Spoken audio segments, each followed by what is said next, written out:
Now the rumbling of the great organ swelled to a roar, pressing like a rising giant against the vaulted ceiling, as if to burst through it.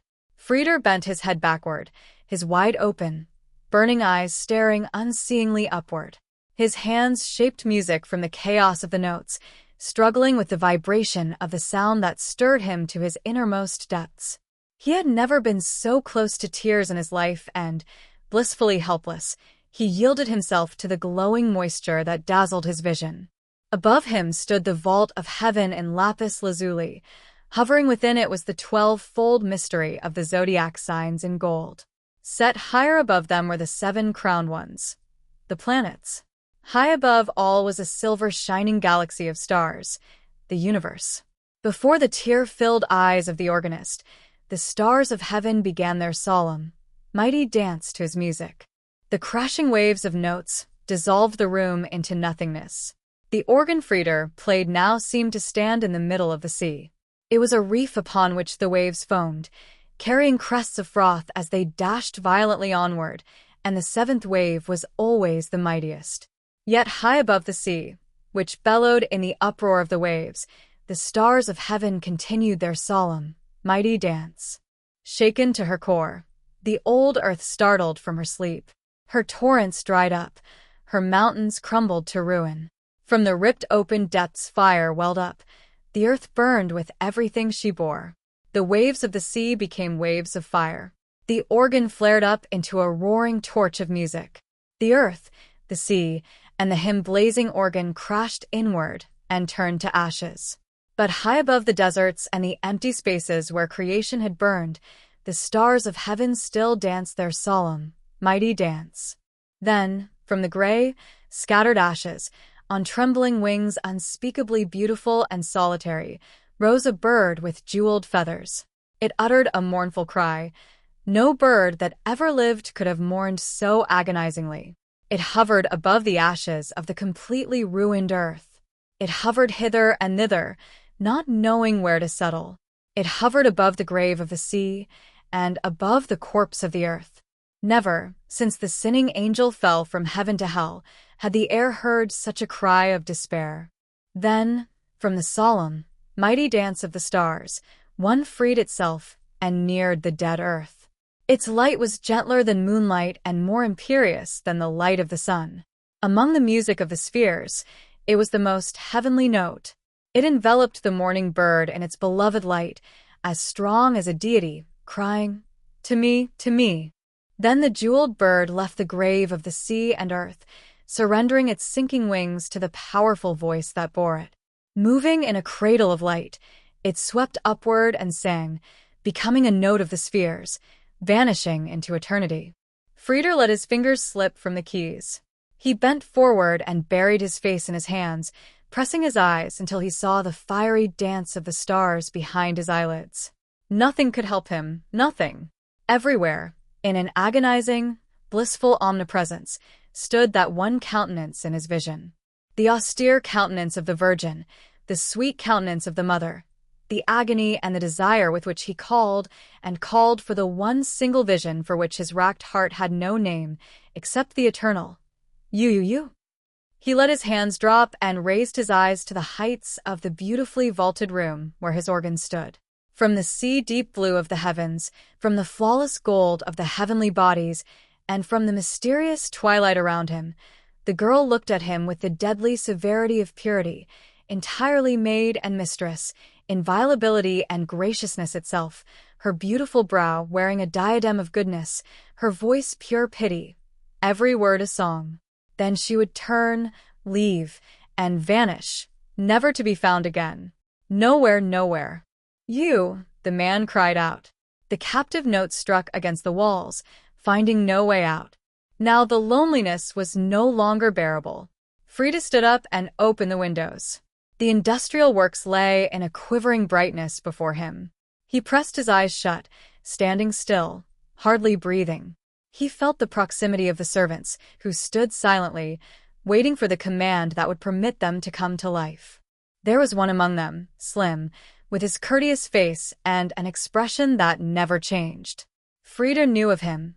One word to Slim, and if the girl still walked the earth with her silent step, Slim would find her. But one does not set a bloodhound on the track of a sacred, white hind, unless one wishes to be cursed and to be a miserable man all his life long. Frida saw, without looking directly at him, how Slim's eyes were taking stock of him. He knew that this silent creature, ordained by his father to be his all-powerful protector, was at the same time his keeper. During the fever of sleepless nights, during the frantic hours of work in his workshop, or while playing his organ and calling upon God, Slim would be there, measuring the pulse of the great Master's son. Slim gave no reports. They were not required of him. But if the hour should come when they were demanded, he would certainly have a diary of faultless perfection to produce, recording everything from the number of heavy steps with which a man in torment treads out his loneliness from minute to minute, to the dropping of a brow into propped-up hands tired with longing. Could it be possible that this man, who knew everything, knew nothing of her? Nothing about Slim betrayed that he was aware of the upheaval in the well-being and disposition of his young master since that day in the Club of the Suns. But it was one of the slim, silent one's greatest secrets never to give himself away. Even though Slim had no right of entry to the Club of the Suns, Frida was by no means sure that his father's money-backed agent would be turned away by the rules of the club. Frida felt himself exposed, stripped bare.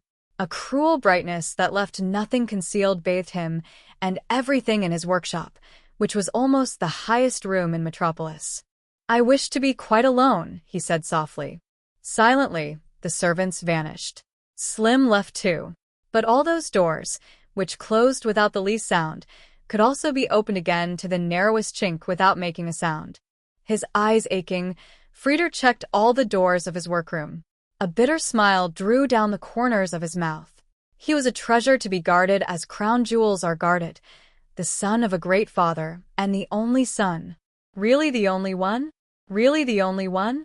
His thoughts stopped again at the end of the loop, and the vision returned. The scene and the event. The Club of the Suns was perhaps one of the most beautiful complexes in Metropolis, which was not surprising. Fathers, for whom every revolution of a machine wheel spelled gold, had presented this place to their sons. It was more a district than a single building. It embraced theaters, cinemas, lecture halls, and a library, in which every book printed across all 5 continents could be found, along with racetracks, a stadium, and the famous Eternal Gardens. It contained extensive apartments for the young sons of indulgent fathers, as well as the quarters of faultless male servants and beautiful, well-trained female servants whose training took more time than the cultivation of new species of orchids. Their chief task consisted of nothing but appearing delightful at all times and being unceasingly cheerful. With their bewildering costumes, painted faces, and eye masks surmounted by snow-white wigs, all as fragrant as flowers, they resembled delicate porcelain and brocade dolls designed by a master hand, not items for purchase, but rather delightful presents. Frida was a rare visitor to the Club of the Suns. He preferred his workshop and the starry chapel where his organ stood. But whenever the desire took him to fling himself into the radiant joy of the stadium competitions, he was the most radiant and joyful of all, playing on from victory to victory with the laugh of a young god. On that day too, still tingling from the icy coolness of falling water, every muscle still quivering with the intoxication of victory, he had lain stretched out, slender, panting, smiling, beside himself, almost insane with joy. The milk-colored glass ceiling above the Eternal Gardens shone like an opal in the light that bathed it. Loving young women attended to him, waiting roguishly and jealously, and from their white hands and fine fingertips he ate the fruits he desired. One was standing aside, mixing him a drink. From hip to knee billowed sparkling brocade. With slender, bare legs held proudly together, she stood like ivory in purple, peaked shoes. Her gleaming body rose delicately from her hips and, though she was unaware of it, quivered in the exact same rhythm as the man's chest as he exhaled his sweet, shallow breaths. The little painted face under the eye mask carefully watched the work of her attentive hands. Her mouth was not rouged, but it was as red as a pomegranate. She smiled so unself-consciously down at the beverage that it caused the other girls to laugh aloud. Infected by them, Frieder also began to laugh. But the glee of the maidens swelled to a storm when the girl mixing the drink, not knowing why they were laughing, blushed with confusion from her pomegranate-hued mouth down to her lustrous hips. The laughter induced his friends to join in the cheerful sound for no reason other than that they were young and carefree. Like a joyously ringing rainbow, peal upon peal of laughter arched gaily over the young people. Then suddenly, Frieder turned his head. His hands, which had been resting on the hips of the drink mixer, lost their hold and dropped down by his sides as if dead. The laughter ceased. Not one of his friends moved. Not one of the little, brocaded, bare-limbed women moved hand or foot. They just stood and looked. The door of the Eternal Gardens had opened, and through it came a procession of children. They were all holding hands. They had the gray, ancient faces of dwarves. They looked like little ghost-like skeletons covered in faded rags and smocks. They had colorless hair and colorless eyes, and they walked on emaciated bare feet. Noiselessly, they followed their leader. Their leader was a girl.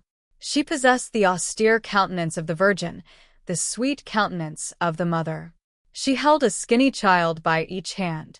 Now she stood still, regarding the young men and women one after another with the deadly severity of purity. She was entirely maid and mistress, inviolability itself, and yet she was also graciousness personified, her beautiful brow wearing a diadem of goodness, her voice pure pity, every word a song.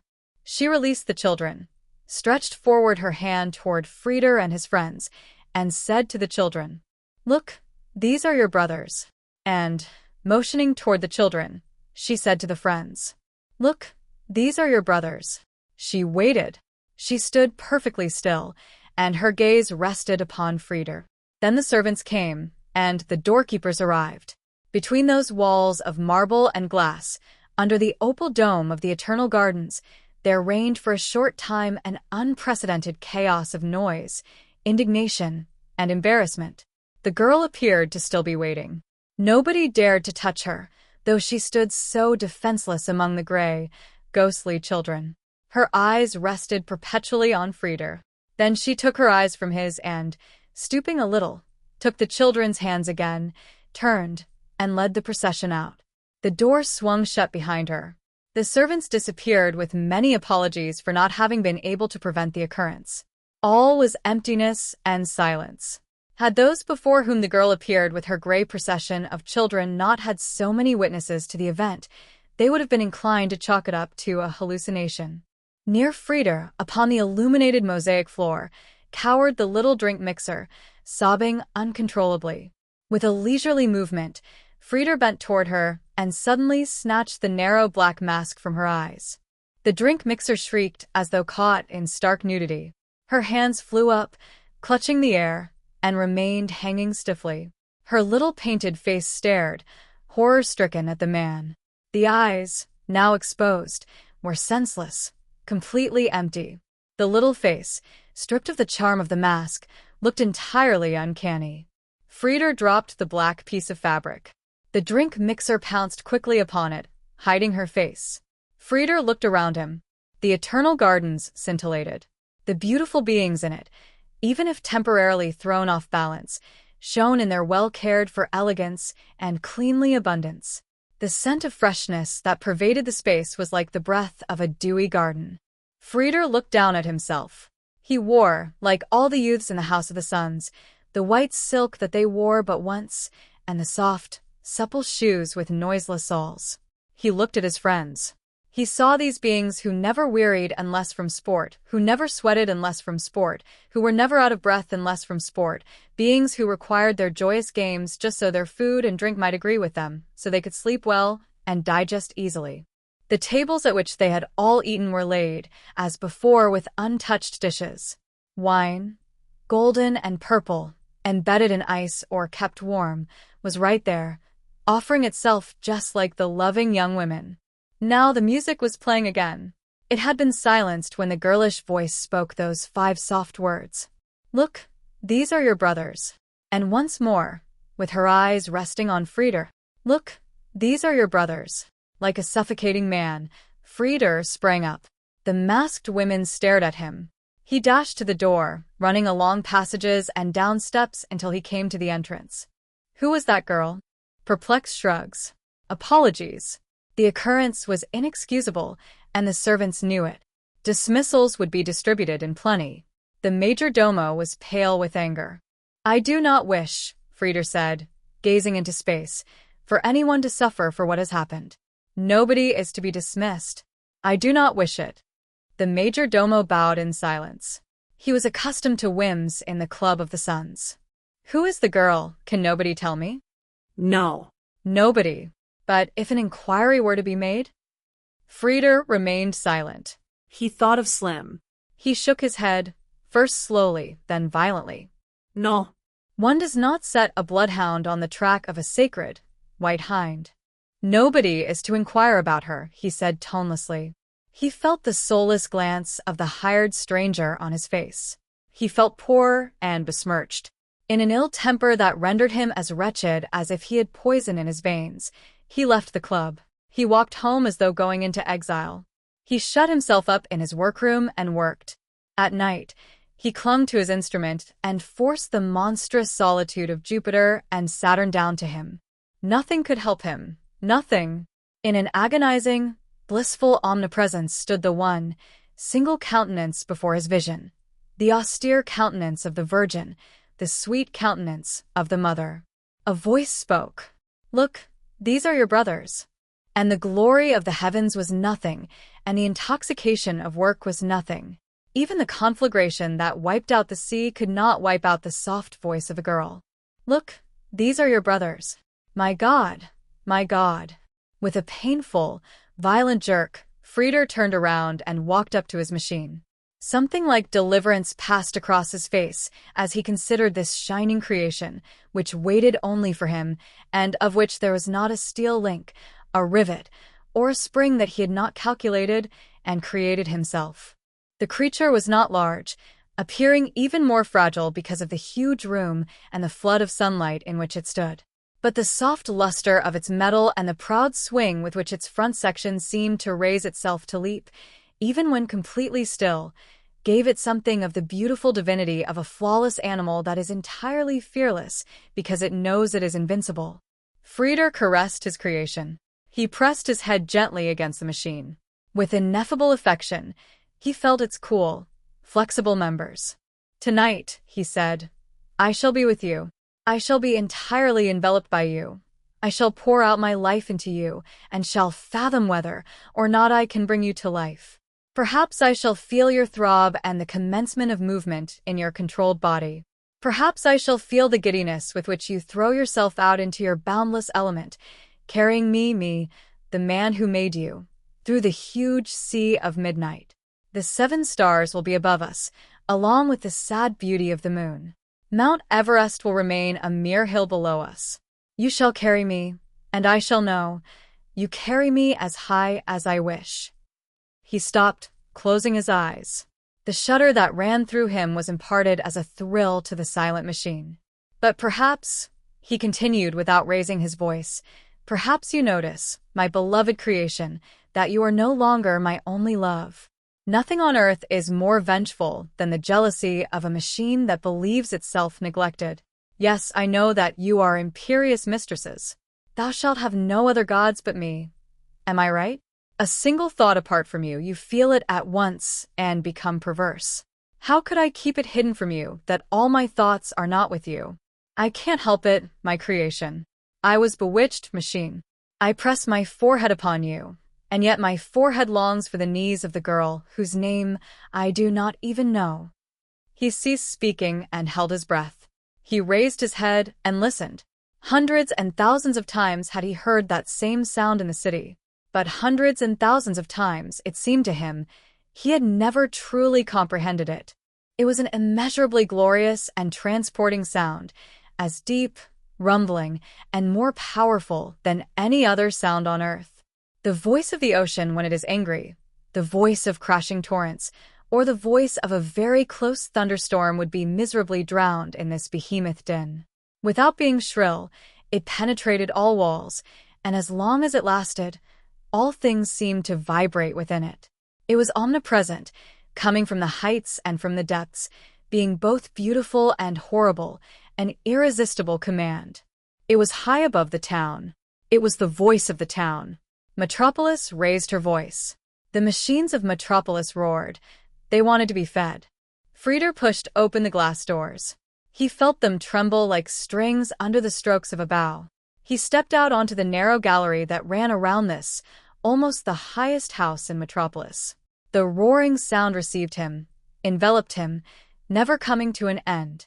Great as Metropolis was, this roared command was equally perceptible at all four corners of the city. Frieder looked across the city at the building known to the world as the New Tower of Babel. In the brain pan of this New Tower of Babel lived the man who was himself the brain of Metropolis. As long as the man over there, who was nothing but work, despising sleep, eating and drinking mechanically, pressed his fingers on the blue metal plate which, apart from himself, no man had ever touched, the voice of the machine city of Metropolis would roar for food, for food, for food. She wanted living men for food. Then the living food came pushing along in masses. Along the street it came, along its own street which never crossed with other people's streets. It rolled on, a broad, endless stream. The stream was 12 files deep. They walked in lockstep. Men, all in the same uniform, from throat to ankle in dark blue linen, bare feet in the same hard shoes, hair tightly pressed down by the same black caps. And they all had the same faces. And they all appeared to be of the same age. They held themselves straightened up, but not straight.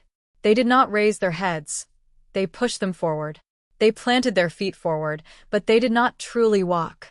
The open gates of the New Tower of Babel, the machine center of Metropolis, gulped the masses down. Toward them, but past them, another procession dragged itself along, the shift that had just been used. It rolled on, a broad, endless stream, 12 files deep. They walked in lockstep. Men, all in the same uniform, from throat to ankle in dark blue linen, bare feet in the same hard shoes, hair tightly pressed down by the same black caps. And they all had the same faces. And they all seemed 1,000 years old. They walked with hanging fists, they walked with hanging heads. No, they planted their feet forward, but they did not truly walk. The open gates of the New Tower of Babel, the machine center of Metropolis, threw the masses up even as it gulped them down. When the fresh living food had disappeared through the gates, the roaring voice was silent at last.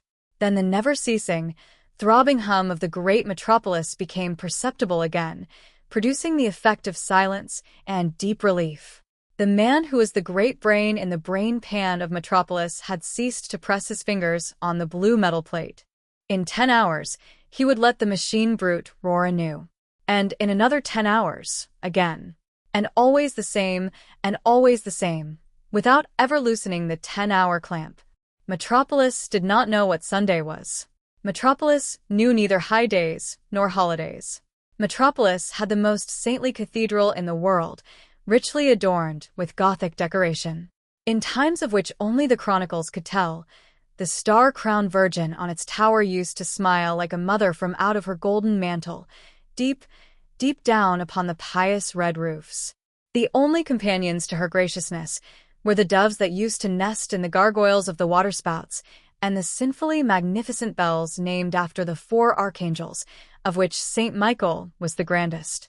It was said that the master who cast it turned villain for its sake, for he stole consecrated and unconsecrated silver like a raven, casting it into the metal body of the bell. As a reward for his deed, he suffered the dreadful death on the wheel at the place of execution. But, it was said, he died exceedingly happy, for the archangel Michael rang him on his way to death so wonderfully and touchingly that everyone agreed the saints must have forgiven the sinner already, to ring the heavenly bells in such a way to receive him. The bells still rang with their old, bronze voices, but when Metropolis roared, Saint Michael itself was hoarse. The New Tower of Babel and its companion houses stretched their somber heights high above the cathedral spire, so that the young girls in the workrooms and wireless stations gazed down just as deep from their 30th-story windows onto the star-crowned Virgin as she, in earlier days, had looked down on the pious red roofs. In place of doves, Flying machines swarmed over the cathedral roof and over the city, resting on the roofs, from which glaring pillars and circles indicated the course of flight and landing points at night. The Master of Metropolis had already considered more than once having the cathedral pulled down, viewing it as pointless and an obstruction to traffic in a town of 50 million inhabitants. But the small, eager sect of Gothics, whose leader was Desertus, half monk, half ecstatic, had sworn a solemn oath. If a single hand from the wicked city of Metropolis dared to touch just one stone of the cathedral, they would neither rest nor repose until the wicked city of Metropolis lay as a heap of ruins at the foot of her cathedral. The Master of Metropolis used to avenge the threats that constituted 1/6 of his daily mail. However, he did not care to fight with opponents to whom he rendered a service by destroying them for their beliefs. The great brain of Metropolis, a stranger to the sacrifice of a desire, estimated the incalculable power that the sacrificed ones and martyrs showered upon their followers too high rather than too low. Besides, the demolition of the cathedral was not yet so burning a question as to have been the object of a formal cost estimate. But when the moment should come, the cost of pulling it down would exceed that of the construction of Metropolis itself. The Gothics were ascetics. The Master of Metropolis knew by experience that a multi-billionaire was more cheaply bought over than an ascetic. Frieder wondered, not without a foreign feeling of bitterness, how many more times the great Master of Metropolis would permit him to look out at the scene the cathedral presented on every rainless day. When the sun sank at the back of Metropolis, the houses turned to mountains and the streets to valleys. The stream of light, which seemed to crackle with coldness, broke forth from all windows, from the walls of the houses, from the roofs, and from the heart of the town. Then the silent quiver of electric advertisements began. The searchlights, in all colors of the rainbow, began to play around the new Tower of Babel. The omnibuses turned to chains of light-spitting monsters, and the little motor cars became scurrying, luminous fishes in a waterless, deep sea, while from the invisible harbor of the underground railway, a constant, magical shimmer pressed onward to be swallowed by the hurrying shadows. Then the cathedral would stand there in this boundless ocean of light, which dissolved all forms by outshining them, as the only dark object, black and persistent. In its lightlessness, it seemed to free itself from the earth, rising higher and ever higher, appearing in this maelstrom of tumultuous light to be the only reposeful and masterful object. But the Virgin on the top of the tower seemed to have her own gentle starlight, hovering, set free from the blackness of the stone, on the sickle of the silver moon above the cathedral. Frieder had never seen the countenance of the Virgin, and yet he knew it so well he could have drawn it, the austere countenance of the Virgin, the sweet countenance of the Mother. He stooped, clamping the burning palms of his hands around the iron railing. "Look at me, Virgin," he begged. "Mother, look at me." The spear of a searchlight flew into his eyes, causing him to close them angrily. A whistling rocket hissed through the air, dropping the word down into the pale twilight of the afternoon. Yoshiwara, remarkably white and with penetrating beams, there hovered, towering up over a house that could not be seen, the word, cinema. All 7 colors of the rainbow flared, cold and ghost-like, in silently swinging circles. The enormous face of the clock on the new Tower of Babel was bathed in the glaring crossfire of the searchlights. And over again from the pale, unreal-looking sky, dripped the word, Yoshiwara. Frieden's eyes hung on the clock of the new Tower of Babel, where the seconds flashed off as sparks of breathing lightning, continuous in their coming as in their going. He calculated the time that had passed since the voice of Metropolis had roared for food, for food, for food. He knew that behind the throbbing second flashes on the new Tower of Babel there was a wide, bare room with narrow windows the height of the walls. Switchboards lined all sides, and right in the center sat the table, the most ingenious instrument that the Master of Metropolis had created, on which to play alone as solitary master. On the plain chair before it sat the embodiment of the great brain, the Master of Metropolis. Near his right hand was the sensitive blue metal plate, to which he would stretch out his right hand with the infallible certainty of a healthy machine when enough seconds had flicked off into eternity, letting Metropolis roar once more, for food, for food, for food. In this moment, Frieder was seized with the persistent idea that he would lose his reason if he had to hear the voice of Metropolis roaring to be fed just one more time. Convinced already of the pointlessness of his quest, he turned away from the spectacle of the light, crazy city and went to seek the Master of Metropolis, whose name was Joe Fredersen, and who was his father.